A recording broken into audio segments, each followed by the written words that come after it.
Color to the Deaf, Music to the Blind, Page31.com. Luke James.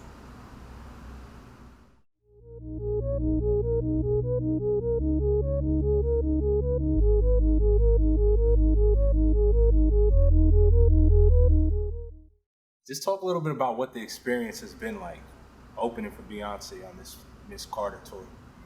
What the experience has been like opening up for Beyonce, I mean, it's just been great, man. It's been people been very receptive, I guess. You know, fans are receiving me very well. Hasn't been any hate yet.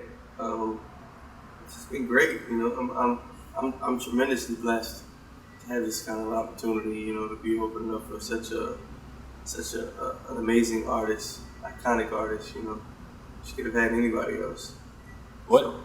What exactly are you doing on that stage that's driving these women crazy? What I do on the stage, I live, man. I try to be as honest as possible. You know, try to bask myself in the feeling. What's been your best backstage story touring with Beyonce? Best backstage. You know what? I guess I could think of a moment. It was kind of cool with Beyonce. Like, she was hoarse. She was overseas, and she was really, really hoarse. And I was hoarse too. But you know, that's just what it is. It's part of the job. She's walking backstage. She was just looking at me like, "How are you doing it?" I was like, "I don't know. How are you doing it?" And it just was really funny to me that we both was going through the same thing, but she was pulling through. To have that voice that she sings with, me, I mean, you know, I gotta do all I gotta do. I mean, I have no lights, I have no extra to take away from my voice. You know, I don't have dances or nothing like that. But to see that we were going through the same thing at the same time, it's an awesome feeling. Just like, okay, that brings everything into perspective. That I'm working just as hard as she's working. We're going in, we're having a good time, we're giving people something to feel. No matter what, and it just kind of gave me, I guess, just added more to my work ethic. You know, like, one monkey don't stop the show. She's hoarse. There's no excuses. Luke, you have to keep going, no matter what. Your voice may be tired, you may be hurting, but that woman is going, and she didn't have to keep going, but she feels she needs to, and there's no excuse for me. I think that was one of my favorite moments backstage, just because it just gave me more, just made me suck up a lot of things that maybe I might be like, oh man, my voice hurts, I don't feel like singing today or whatever. But when you look at somebody like that who's been in the game for so many years and is still touring and still relevant and is still giving all she's got, there's no excuse for you. I want to get off the Beyonce topic, but I gotta ask you, did you listen to the interview? Bridget Kelly was on the Sway Show maybe like 10 months ago now, and they were talking about how her and Beyonce have girl talk, and they talk about, you know, guys that they think are attractive and things, and they brought up your name. We have girl talk sometimes. Honestly, the problem, she's a married woman, so she's not going to be out here in the streets like, oh yeah, girl, he fine. But we definitely have had a nod or two about, oh, okay, he's a beast. And Luke James is one of them for sure. Luke James. Did you hear those comments? No, I didn't. Yeah. I never. Wow. Yeah, this was probably last November, and she said, yeah, we kind of gave a mutual head nod to Luke James. Oh wow, I didn't know that. That's pretty dope. I'm gonna have to look that up. Yeah, definitely. I mean, I guess you're gonna be going to the show tonight feeling a little different. Yeah, I feel a little better, you know. I mean, well, that's cool. That's all right. Yeah, thank you, Bridget. Yeah. Now, I understand that you and Frank Ocean went to high school together. Mm-hmm.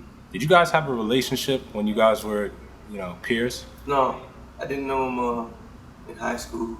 I ran into Frank in my early years in LA, and I guess his first year in LA, when we were just hustling, just trying to get on as writers and creators and whatnot. And that's how I knew Frank went to my school. We went to the same school just from that. Just kind of came up together. Yeah. I mean, it would almost be self-fitting for you guys to do some type of collaboration in the future. Oh, definitely. I'm looking forward to something like that. And it's just a matter of, time and energy. No, definitely. Now, I know, something that was really surprising to me is that you had a single off of a mixtape get nominated for a Grammy, which I didn't even know was possible. Yeah. Talk about the Grammy moment, waiting to hear the results and getting the call that you were Grammy nominated. Yeah, when I got the call and the text about me winning the Grammy, or getting the nomination at least, I hadn't seen the result. I hadn't seen anything. I was hearing it from people. So it was I just wanted to go to sleep and just wake up the next day and, assess everything as what it really is, because I didn't believe it. It's an amazing feeling, definitely, now that I think about it, yeah. And with records like I.O.U., maybe next year you'll have another chance at... Oh, definitely next year I will have another chance. Next year is a whole another thing. Can you tell us a little bit about what we can expect from this album? A little blues, a little jazz, a little soul, a little R&B, funk, alternative, with the light underlinement of, very slight underlinement of, I guess, gospel, just to give an uplifting feeling almost. Very vibey, moody, dramatic, and honest. Yeah, that's what the album's gonna have. Now, as you become more and more popular, you're kind of instantly becoming this, like a sex symbol in a way. People are calling you a ladies' man. The girls love you. Yeah. How do you react to that? Is that? Oh man, I just wear the cape. I'll be whatever they desire me to be, as long as it's positive, as long as I'm making people happy, or at least inspiring. Sex symbol, that's a little weird for me, but I take it because I believe in sex. I like sex, and I'm comfortable with my sensuality, So yeah, I own that. Now, you gotta let us know, moving forward, how can people stay in touch with you and support your movement? whoislukejamescom, Twitter, Who Is Luke James. My Instagram is Wolf James, WOLF James. My blog is thegreatlukejames.tumblr. And that's basically how you stay in contact and know what's going on with Luke James. Yeah. Thank you.